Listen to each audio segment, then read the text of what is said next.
Milestone ট্র্যাজেডিতে মৃত্যু তালিকায় যোগ হলো আরও 2 নাম।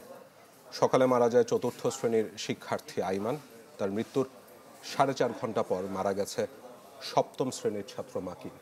সব মিলিয়ে এখন পর্যন্ত দুর্ঘটনায় প্রাণহানির সংখ্যা বেড়ে দাঁড়িয়েছে 33। এদিকে বার্ন ইউনিটে আহতদের চিকিৎসায় ভারত, সিঙ্গাপুর এবং চীনের বিশেষজ্ঞদের নিয়ে গঠিত হয়েছে মেডিকেল বোর্ড।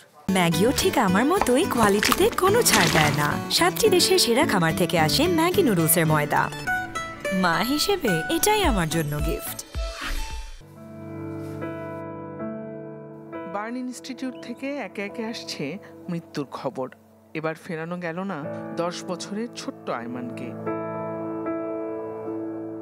মৃত্যুর মিছিলে এদিন যোগ হয়েছে মাকিনের নামও।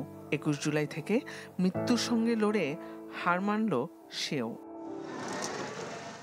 হাসপাতাল কর্তৃপক্ষ জানিয়েছে বার্ন ইনস্টিটিউটে এখনও সংকটাপন্ন অবস্থায় রয়েছে 5 জন, যাদের বিদেশে নিয়ে চিকিৎসা দেওয়ার মতো অবস্থা নেই। এই 40 জনের মধ্যে এই মুহূর্তে আমাদের ক্রিটিক্যাল পেশেন্ট আছে 5 জন, সিভিয়ার পেশেন্ট আছে 10 জন, আর ইন্টারমিডিয়েট গ্রুপে আছে 25 জন। তো এই ইন্টারমিডিয়েট গ্রুপে যে 25 জন আছে তাদের মধ্যে আমরা 10 জনকে পোস্ট অপারেটিভে রেখেছি, আর বাকি 15 জনকে আমরা কেবিনে শিফট করেছি।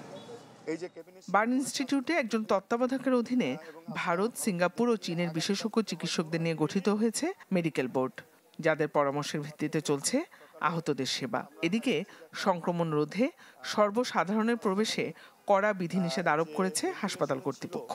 যে কয়জন তাদের মধ্যে 2 জনকে আমরা টিউবে আছে, কিন্তু তারা সজাগ অবস্থায় নিজেরা নিঃশ্বাস নিতে পারছে। জিনিয়া কবির সূচনা, চ্যানেল 24, ঢাকা।